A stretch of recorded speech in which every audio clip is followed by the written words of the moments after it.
আসসালামু আলাইকুম। আমি ওমর ফারুক। পড়াশোনা করছি চট্টগ্রাম বিশ্ববিদ্যালয়ের বাংলা বিভাগে। Welcome to FBM classroom.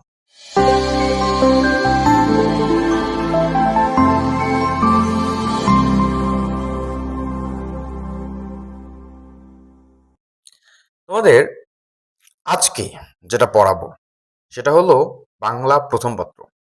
SSC Bangla প্রথম পত্রের একটি কবিতা। দেখতে পাচ্ছ সেটা হলো বঙ্গবাণী। কবিতাটা অনেক ইম্পর্ট্যান্ট, অনেক জটিল লাগে অনেকের কাছে। চেষ্টা করব এই বঙ্গবাণী কবিতাটাকে সুন্দর মতো আলোচনা করতে। ঠিক আছে? ওকে। আমরা যখন একটা কবিতা শিখতে যাব বা একটা গল্প যখন শিখতে যাব, পড়তে যাব, ১ম এ আমরা কি জানি? ওই কবিতাটা অথবা ওই গল্পটা কে লিখেছেন? অর্থাৎ আমাদেরকে একটু লেখক পরিচিতিটা জানা লাগে। এখন ভাইয়া বঙ্গবাণী কবিতাটা তোমরা যদি পড়ে থাকো, বঙ্গবাণী কবিতাটা তো যদি তোমরা পড়ে থাকো তাহলে বুঝতে পারবা এই বঙ্গবাণী কবিতাটা লিখেছেন হচ্ছে আব্দুল হাকিম।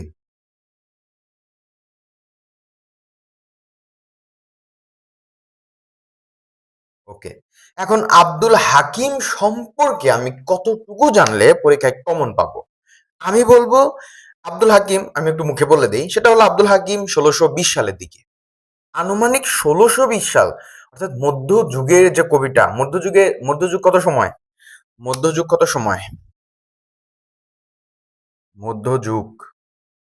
মধ্যযুগ হচ্ছে ১২০১ থেকে ১৮০০ সাল। তো তাহলে আব্দুল হাকিম জন্মগ্রহণ করছেন, ইনি জন্মগ্রহণ করছেন হচ্ছে ১৬২০ আনুমানিক ১৬২০ সালে। ঠিক আছে? তাহলে উনি মধ্যযুগের কবি অবশ্যই, এবং তিনি মৃত্যুবরণ করছেন ১৬৯০ সালে। ঠিক আছে? এটা হচ্ছে জন্ম মৃত্যু। এটা হচ্ছে জন্ম মৃত্যু, এটা মনে রাখবা। এবং তিনি হচ্ছে সন্দ্বীপের, কি লিখলাম এটা? জন্ম মৃত্যু। ঠিক আছে? দাঁড়াও।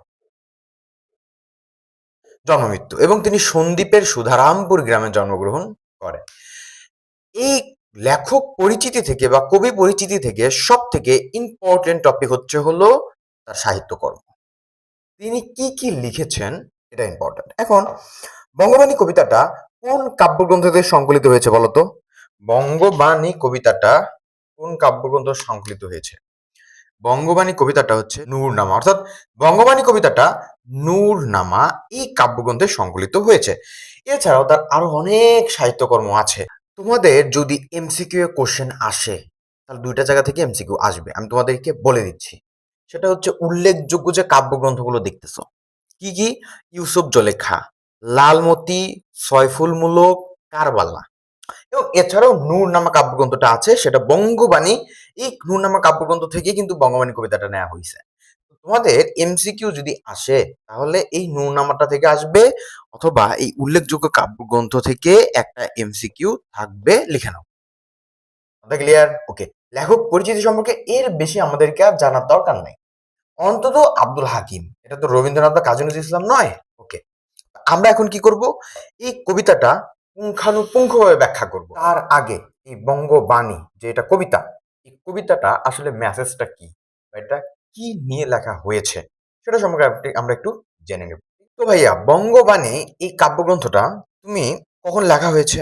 লেখা হচ্ছে সপ্তদশ শতাব্দীতে, সপ্তদশ শতকে। ঠিক আছে? তো সপ্তদশ শতকে তখন কিন্তু একটা মুসলমানদের একটা আধিপত্য ছিল, এবং মুসলমানরা চিন্তা করত যে বাংলা যে ভাষাটা সেটা হলো আমাদের ভাষা নয়, হিন্দুদের ভাষা। কেন? আমি তোমাদের শেখাইছিলাম বাংলা ভাষাটা কোথা থেকে আসছে? প্রাকৃত থেকে আসছে।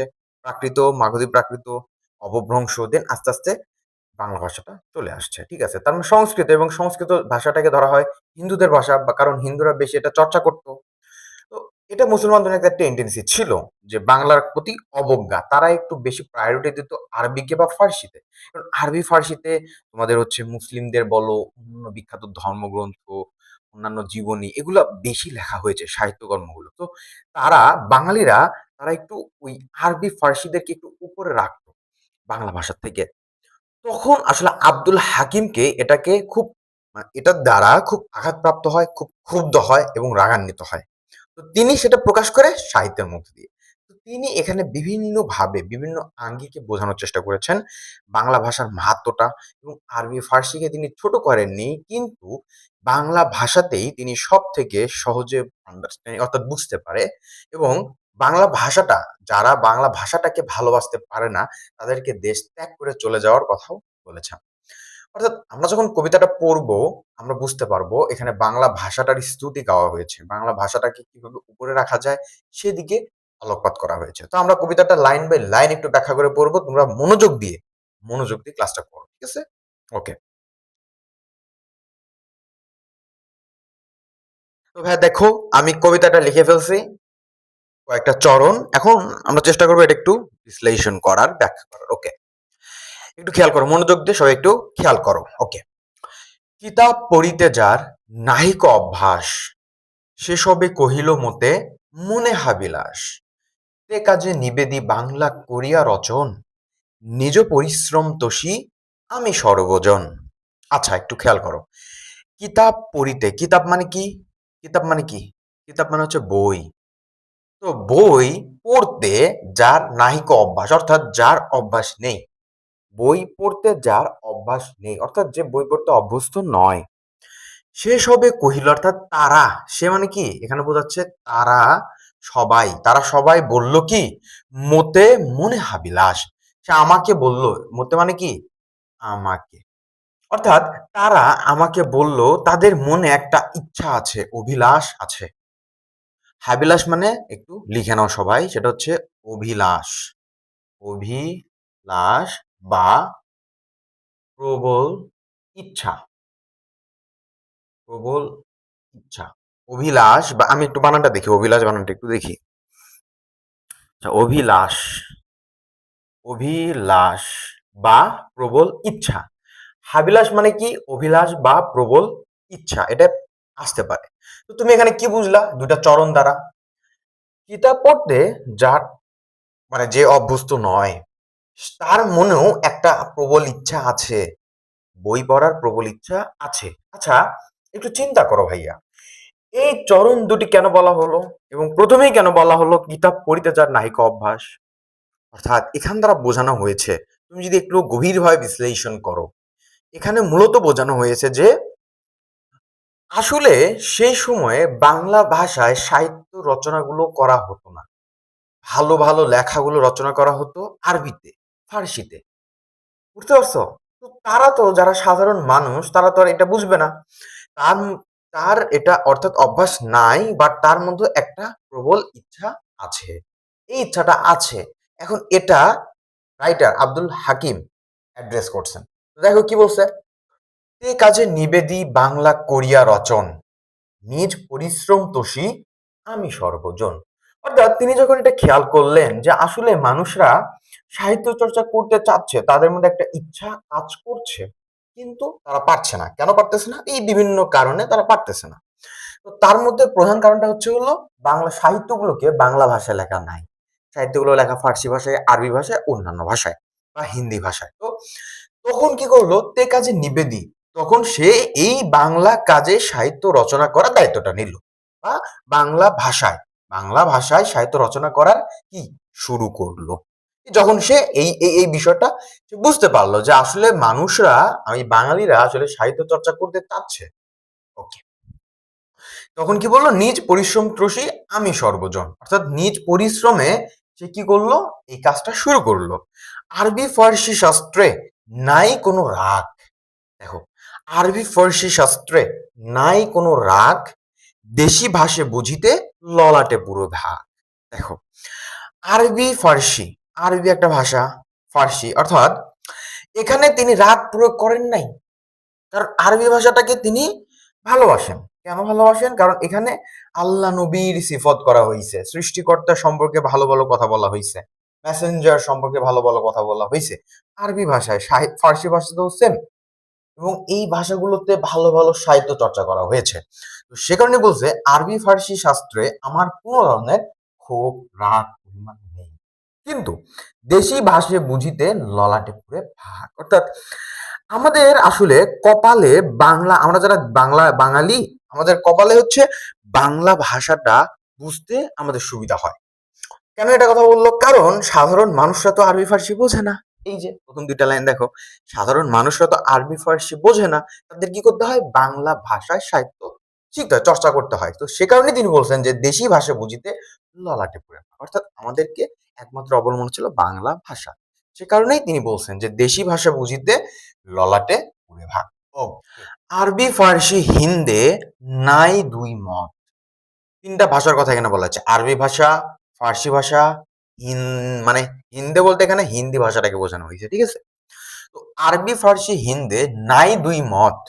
যদি বা লিখয়ে আল্লাহ নবীর সিফত। অর্থাৎ তুমি সৃষ্টিকর্তার স্তুতি করো, সৃষ্টিকর্তা, আল্লাহ রসুল এদেরকে নিয়ে প্রশংসা করো, এদের নিয়ে লেখো। সেটা তুমি আরবি ভাষায় লেখো বা ফার্সি ভাষায় লেখো বা হিন্দি ভাষায় লেখো। এখন তুমি যে ভাষাই লেখো এটার কোনো ২ মত থাকবে না। এখানে ভাষাটা থেকে ইম্পোর্টেন্ট ওই ইনফরমেশনটা। এটা বোঝাচ্ছেন যে আরবি, ফার্সি, হিন্দে নাই ২ মত যদি বা লিখয়ে আল্লাহ নবীর সিফত। সিফত মানে কি? গুণগান করা। ঠিক আছে? আচ্ছা। যেই দেশে যেই বাক্য কহে নরগণ, নরগণ মানে কি? সাধারণ জনগণ। যেই দেশে যেই বাক্য কহে নরগণ, অর্থাৎ যে স্থানে বা যে দেশে যে বাক্যটায় বা যে ভাষায়, এখানে বাক্য বলতে আসলে ভাষা বোঝাচ্ছে। এখানে বাক্য বলতে আসলে ভাষা বোঝাচ্ছে। দেখো, অর্থাৎ যেই দেশে যেই ভাষাতেই মানুষরা কথা বলে, যে যে দেশের মধ্যে যেই ভাষাতে মানুষরা কথা বলে, সেই ভাষাটাই আসলে বুঝে প্রভু। সৃষ্টিকর্তা আসলে সেই ভাষাটাই বোঝে। আপে নিরঞ্জন। নিরঞ্জন মানে কি? নিরঞ্জন মানে কি? নির্মল। নিরঞ্জন মানে কি? নিরঞ্জন মানে হচ্ছে নির্মল। নির্মল। অর্থাৎ এখানে সৃষ্টিকর্তা বা আল্লাহ তাকে বোঝানো হইছে।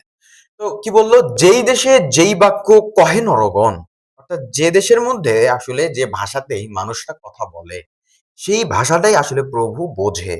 তার সম্পর্কে যে মানে সৃষ্টিকর্তার সম্পর্কে বা আল্লাহর সম্পর্কে যে কথাগুলো বলা হয়, যা চাওয়া হয়, সে আসলে ওই ভাষাতেই তার নিজের স্থানীয় ভাষাতেই প্রভু সেটা বুঝতে পারে। সর্ববাক্য বুঝে প্রভু কি বা হিন্দুয়ানি দেখছো? আমি যেটা বললাম। সর্ববাক্য অর্থাৎ সকল ভাষা, সকল সকল ভাষা বুঝে প্রভু কিবা হিন্দুয়ানি অর্থাৎ সংস্কৃত ভাষা, সংস্কৃত ভাষা।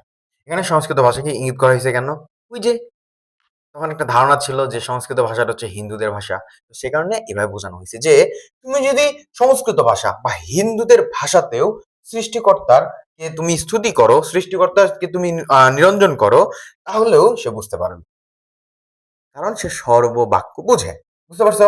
সর্ববাক্য বুঝে প্রভু কিবা হিন্দুয়ানি সংস্কৃত ভাষাটাও সে বুঝতে পারে। বঙ্গদেশী বাক্য কিবা যত ইতিবাদ। বঙ্গদেশী অর্থাৎ বাংলা ভাষা। বাংলা ভাষা কিবা কিংবা যত ইতিবাণী তুমি যত ধরনেরই কথা বলো না কেন, সৃষ্টিকর্তা তুমি যে ভাষায় বলো, যেভাবেই বলো, সৃষ্টিকর্তা সেটা বুঝতে পারবে। এক কথায় এটাই আব্দুল হাকিম বুঝিয়েছেন। ঠিক আছে? তো আশা করি বুঝতে পারছো যে আরবি, ফার্সি, হিন্দে নাই ২ মত। হুম, যদি বা লিখয়ে আল্লাহ নবীর সিফত কে যেই দেশে যেই বাক্য অর্থাৎ যেই দেশে যেই ভাষাটা আসলে মানুষরা কথা বলে, সেই ভাষাটাই আসলে প্রভু বোঝেন। সর্ববাক্য বুঝে প্রভু কি বা হিন্দুয়ানি সংস্কৃত বলো বাংলা বলো সকল বাক্যই তিনি বোঝেন কিবা ইতিবাণী। ওকে, তো এটুকু ছিল এবং পরের যে চরণগুলো আছে আমরা সেগুলো একটু আলোচনা করব। মানে কত চমৎকার করে আব্দুল হাকিম লেখাগুলো লিখছেন সেই সময়ের মধ্যযুগে। ঠিক আছে। মারফত ভেদে যার নাহিক গমন, হিন্দুর অক্ষরে হিংসে সে সবের গণ। যে সবে বঙ্গে জন্মি হিংসে বঙ্গবাণী, সেসব কাহার জন্য নির্ণয় ন জানি। এটা কাহার জন্য না, কাহার জন্ম নির্ণয় ন জানি। দেশি ভাষা বিদ্যা যার মনে ন জুয়ায়, নিজ দেশ ত্যাগী কেন বিদেশ ন যায়। আমি তোমাদেরকে এই শেষের ২টা চরণ আগে বলে দিয়েছিলাম। ঠিক আছে? আচ্ছা একটু ব্যাখ্যা করি। ঠিক আছে? মারফত ভেদে, মারফত বলতে এখানে কি বুঝাইছে? তুমি মানে ইসলাম এখানে মূলত একদম যদি স্পেসিফিক ভাবে বলি তাহলে ইসলাম ধর্ম, ইসলাম ধর্ম ধর্ম সম্পর্কে জ্ঞান। অর্থাৎ ইসলাম ধর্ম সম্পর্কে তুমি যদি ভালো মতো জ্ঞান অর্জন করতে না পারো, তাদের উদ্দেশ্য, তাদের আচার আচরণ সবকিছুকে তুমি যদি ধারণ না করতে পারো, অর্থাৎ মারফত ভেদে যার গমন নাই, যে সৃষ্টিকর্তাকে খুঁজে পায়নি, সে শুধু অন্ধবিশ্বাস, সে শুধু দাম্ভিকতা নিয়েই থাকে, যাদের মধ্যে এটা আছে, অর্থাৎ মারফত ভেদে ইসলাম ধর্মের যে জ্ঞান, ইসলাম ধর্মের যে একটা আধ্যাত্মিকতা, সেটায় যাদের গমন নাই, যারা সেখানে যেতে পারেন নাই, হিন্দুর অক্ষরে হিংসে সেসবের গণ, অর্থাৎ যারা আসলে ধর্মের আসল স্বাদটি পায়নি, ধর্মের আসল মেসেজটি তারা পায়নি, তারাই আসলে হিন্দুর অক্ষরে, অর্থাৎ হিন্দুর অক্ষর কোনটি? সংস্কৃত। সংস্কৃত, ওকে। হিন্দুর অক্ষর কোনটি? সংস্কৃত ভাষা। ওই সংস্কৃত হিন্দুর অক্ষরে হিং শেষে সবের গণ, অর্থাৎ যারা আসলে মারফত গমন করেনি, অর্থাৎ যারা আসলে ইসলাম যে ধর্ম বা যে কোনো ধর্ম সম্পর্কে ভালো মতো জানে না, ভালো মতো জানে না, অর্থাৎ তুমি একটু জানলা, 2 দিন জানলা, যায় না, জাস্ট নামাজটা খালি পড়তে পারো, আবার ঘুষও খাও। ঠিক আছে? নামাজ পড়তে পারো, আবার অন্যের জন্য ষড়যন্ত্র করো। তো তাহলে তুমি ভালো মতো ইসলামটা বোঝো নাই। তো এটাকে এখানে মানে ফুটে তোলা হয়েছে যে মারফত ভেদে যার গমন নাই, হিন্দের ভাষা, অর্থাৎ হিন্দুর যে অক্ষর হিংসে সেসবের গণ, অর্থাৎ তারাই মূলত সংস্কৃত ভাষাটাকে ছোট করে ধর্মের দোহাই দেয়। বুঝতে পারছো? আচ্ছা, এরপরে দেখো, যে সবে বঙ্গের জন্মি হিংসে বঙ্গবাণী, অর্থাৎ যে বাংলা ভাষায় জন্মগ্রহণ করছো, বাট বাংলা ভাষাকে তুমি দেখতে পারো না, ছোট করো। যে ব্যক্তিটা বাংলাদেশে জন্মগ্রহণ করছে কিন্তু বাংলা ভাষাটার প্রতি তোমার ভালোবাসা নাই, বাংলা ভাষাটাকে তুমি ছোট করে দেখো, সেটা বলছে যে যেসব বঙ্গে, এখন আমি বাংলাদেশ বলছি, তুমি বলো ভাই বাংলাদেশ তখন হয়েছে, বাংলাদেশ হয় নাই, বাট আমি বোঝানোর জন্য বললাম বাংলা ভাষা, বাংলাদেশ। যেসবে বঙ্গের জন্মি হিংসে বঙ্গবাণী, অর্থাৎ বাংলা ভাষাটাকে সে কি করতে পারে না, ধারণ করতে পারে না, বাহন করতে পারে না, ব্যবহার করতে পারে না, ছোট করে। ওকে, সেসব কাহার জন্ম নয় ন জানি, অর্থাৎ দেখো কত কঠোরভাবে তিনি এটার বিরোধিতা করেছেন, কত কঠোরভাবে বিরোধিতা করলে সে বলতে পারে যে তার জন্মের ঠিক নেই। সোজা কথা এটা, অর্থাৎ যে বাংলাদেশে জন্মগ্রহণ করলো, যে বাংলায় জন্মগ্রহণ করলো, সে যদি বাংলাকেই ভালোবাসতে না পারে, বাংলাকেই বড় করে দেখতে না পারে, বাংলাকেই ধারণ করতে না পারে, তার জন্ম কোথায় সেটা নিয়ে আব্দুল হাকিম সন্দেহ প্রকাশ করেছেন। তারপরে দেখো কি বলছে, দেশি ভাষা বিদ্যা, দেশি ভাষা বিদ্যা, অর্থাৎ দেশি ভাষায় যে আমরা বিদ্যাটা অর্জন করি, বাংলা ভাষা, যার মনে ন জোয়ায়, অর্থাৎ তুমি যদি নিজের দেশে বাস করো, তুমি যে দেশেই বাস করো, তুমি বাংলাদেশে বাস করো, তাহলে বাংলা ভাষাটায় তুমি বিদ্যা অর্জন করবা, আমরা স্বাভাবিকভাবে করি। এখন তোমার মনে যদি এটা ভালো না লাগে, তোমার যদি বাংলা ভাষাটার একটু অ্যালার্জি থাকে, তাহলে তুমি কি করবা? নিজ দেশ ত্যাগী কেন বিদেশ না যায়। আরে বেটা, তুমি নিজ দেশ ত্যাগ করো, বেশ, দেশ ত্যাগ করে তুমি লাইফ পাসপোর্ট নিয়ে চলে যাও। এটা আব্দুল হাকিম বলছেন যে তুমি মানে নিজ দেশের মানে বাংলা ভাষা বা নিজের ভাষায় তুমি কি করবা, দেশি ভাষায় বিদ্যা অর্জন করবা। তোমার মনে যদি এটা না পোষায়, তোমার যদি এটা না পোষায়, তোমার যদি ভালো না লাগে, তোমাকে তো কেউ আটকাই নাই, তুমি দেশ ত্যাগ করে বিদেশ চলে যাও, যাও, আবর্জনা দূর হও, সমস্যা নাই তো। আব্দুল হাকিম এখানে এই চরণগুলোতে এসে একটু কঠোর অবস্থান প্রদর্শন করেছেন। অর্থাৎ দেখো, মারফত ভেদে যার নাহিক গমন, যার মারফত ভেদে গমন নাই, অর্থাৎ যে একটা ধর্মটাকে ভালো মতো বোঝে না, আধা আধা বোঝে, একটু একটু বোঝে, বোঝে না, বলো না, ওই দাড়ি টুপি রাখলে, দাড়ি টুপি পরলেই তো মানে ইয়ে হওয়া যায় না, পাঞ্জাবি টুপি দাড়ি রাখলেই তো তোমার ইসলাম ধর্মের জ্ঞানী হওয়া যায় না, বিষয়টা এখানে বোঝানো হয়েছে ওইভাবে, ঠিক আছে। মারফত ভেদে যার নাহিক গমন, হিন্দুর অক্ষরে হিং শেষে সবের গণ, তারাই মূলত এই সংস্কৃত ভাষাটাকে ছোট করে। ওকে, যেসব বঙ্গের জন্মে হিংসে বঙ্গবাণী, তুমি বাংলা ভাষায় জন্মগ্রহণ করছো কিন্তু তুমি বাংলা ভাষাটাতে হিংসা করো, মানে বাংলা ভাষাটাকে ছোট করো, বাংলা ভাষাটাকে তুমি আপন করে নিতে পারো না, বাংলা ভাষাটাকে তুমি ধারণ করতে পারো না, তাদের যে জন্ম সেটা নিয়ে তিনি সন্দেহ প্রকাশ করেছেন। দেশি ভাষা বিদ্যা যার মনে নেওয়া যায়, যে মানে দেশি ভাষায় বিদ্যা অর্জন করতে চায় না, দেশি ভাষাটাকে ছোট মনে করে, কোনো সমস্যা নাই, তুমি দেশ ত্যাগ করে চলে যাও, বিদেশ চলে যাও, এটা কঠোরতা প্রকাশ করেছেন। এটা খেয়াল করো, হ্যাঁ, এখানে অনেক মেসেজ আছে। মাতা পিতামহ ক্রমে বঙ্গেত বসতি, দেশি ভাষা উপদেশ মনে হিত অতি। আমি যখন তোমাদের পড়াই, আমার একটা মানে উদ্দেশ্য থাকে, পড়ানোর উদ্দেশ্যটা থাকে। কি উদ্দেশ্য থাকে বলো তো?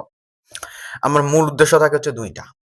একটা হলো তুমি যখন আমার ক্লাসটা করবা ওই নির্দিষ্ট টপিকে, সেটার জন্য তুমি A to Z line by line, অক্ষর বাই অক্ষর সুন্দর মতো বুঝতে পারো এবং ওই একই টপিক যেটা আমার ক্লাস করছো, ওইটার জন্য অন্য কোনো টিচারের ক্লাস করতে না হয়। দ্বিতীয়ত হচ্ছে তোমরা যাতে আমাকে ভালোবাসো, আমাকে মনে রাখো। ঠিক আছে? তো এই ২ টা লাইন একটু ভালো করে বোঝার চেষ্টা করো। কি বলছে? মাতা-পিতামহ ক্রমে, ক্রমে কেন বলল বলো তো? ক্রমে কেন বলল বলো তো? বংশানুক্রমে। মাতা-পিতা দ্বারা বোঝানো হয়েছে বাপ-দাদা। অর্থাৎ আমাদের যে বংশ গোষ্ঠী, এটা তো বঙ্গের মধ্যেই বাস করে। সেই ছোট থেকে আমাদের বঙ্গ মানে বাপ-দাদা থেকে আস্তে, আস্তে সবাই আমাদের এই বাংলাদেশের মধ্যেই, আমাদের স্বদেশের মধ্যেই তো আমরা আছি। দেশী ভাষা উপদেশ মনে হিত অতি। মাতা পিতামহ ক্রমে বঙ্গের বসতি, দেশী ভাষায় উপদেশ। অর্থাৎ আমরা যেহেতু আমাদের রক্ত যেহেতু বঙ্গের সাথে মিশে আছে, তাই দেশী ভাষায় যে কথাবার্তা, বাণী, লেখা, উপদেশ, আদেশ, অনুরোধ সবকিছু মনের মধ্যে একটা কি ছোঁয়া লেগে যায় বা মর্ম স্পর্শ করে। যেটাকে তুমি বলতে পারো কি মর্ম স্পর্শ। অর্থাৎ তুমি এটাকে অনুভব করতে পারো। তুমি যতই ইংরেজি ভালো জানো, তুমি ইংলিশটাকে ফিল করতে পারবা না। তুমি হিন্দি জানো, হিন্দি ভাষাটাকে ফিল করতে পারবা না। তুমি আরবি জানো, আরবি ভাষাটাকে ফিল করতে পারবা না। আর তোমার যে মাতৃভাষা বাংলা, তুমি যখন এটায় কথা বলবা, তোমার ভেতর থেকে অনুভূতিটা প্রকাশ পাবে। তুমি যখন এটা রিঅ্যাক্ট করবা, তোমার অনুভূতিটা রিঅ্যাক্ট করবে। এটাই সত্য কথা এবং এটাই আমাদের সাথে হয়। সে কারণে তিনি বলছেন যে দেশী ভাষায় উপদেশ মনে হিত অতি। অর্থাৎ আমাদের যে মনে মর্ম স্পর্শ করে, আমাদের মর্ম স্পর্শ করে। ঠিক আছে? আশা করি বুঝতে পারছো। তো বঙ্গবাণী কবিতাটায় আমি চেষ্টা করেছি প্রতিটা লাইন সুন্দর মতো ব্যাখ্যা করার জন্য এবং ওটার দ্বারা আসলে ওই আব্দুল হাকিম কি বোঝাতে চেয়েছেন, কি নির্যাসটা এসেছে। তুমি যখন একটা লেখা পড়বা, চিন্তা করবা ওই সময়ে আসলে সমাজ ব্যবস্থাটা কেমন ছিল এবং কোন পটভূমিতে আসলে লিখেছেন। লেখক তো এমনি এমনি লেখে না, ঘুম থেকে ওঠে না অমনি শুধু লেখা শুরু করে, এমন তো না। লেখার পেছনে লেখকদের একটা মেসেজ থাকে, একটা হিডেন মেসেজ থাকে, আর সরাসরি কোনো মেসেজ থাকে। তো এখানে মূলত কি বোঝানো হয়েছে বঙ্গবাণী কবিতাটাতে? এক কথায় যদি বলি, বঙ্গবাণী কবিতাটাতে অন্য ভাষার প্রতি শ্রদ্ধাশীল হয়ে বাংলা ভাষাটাকে বড় করে দেখানো হয়েছে এবং যারা বাংলা ভাষাটাকে নিজের আপন করে নিতে পারে না, ধারণ করতে পারে না, তাদেরকে ভৎসনা করা হয়েছে এবং দেশ ত্যাগ করার কথা বলা হয়েছে এবং বিভিন্নভাবে বাংলা ভাষাটাকে উচ্চ মর্যাদা দেওয়া হয়েছে। আব্দুল হাকিমের এটাই ছিল মেসেজ। ঠিক আছে? তো আব্দুল হাকিম সম্পর্কে আমরা একটু জেনেছি। সাহিত্য কর্মগুলা বিশেষ করে জানবা এমসিকিউ এর জন্য এবং আমরা যেটা পড়ালাম এই কবিতাটা ভালো করে বাসায় রিডিং পড়ে আমি যা পড়িয়েছি সেটা বোঝার চেষ্টা করবা এবং চেষ্টা করব এই বঙ্গবাণী কবিতা থেকে কি ভাবে সৃজনশীল আসে, কোথা থেকে সৃজনশীল আসতে পারে সেটা আমি একটা ক্লাসে ইনশাআল্লাহ দেখায় দিব। তাহলে বঙ্গবাণী কবিতার বলো এমসিকিউ ক, খ, গ, ঘ কোনো প্যারা থাকবে না ইনশাআল্লাহ। ঠিক আছে? আজকের ক্লাসটা এই পর্যন্তই। হয়তোবা আজকের ক্লাসটা ছোট হলো, বাট তুমি যদি ক্লাসটা ভালো করে দেখো, মনোযোগ দিয়ে দেখো, ইনশাআল্লাহ বঙ্গবাণী কবিতা নিয়ে তোমার কোনো প্যারা থাকবে না। এবং নেক্সট ক্লাসে বঙ্গবাণী কবিতার সৃজনশীল অথবা যেকোনো একটা ক্লাস বঙ্গবাণী কবিতার সৃজনশীল আসবে ইনশাআল্লাহ। দেখা হচ্ছে পরবর্তী কোনো ক্লাসে। সে পর্যন্ত টাটা।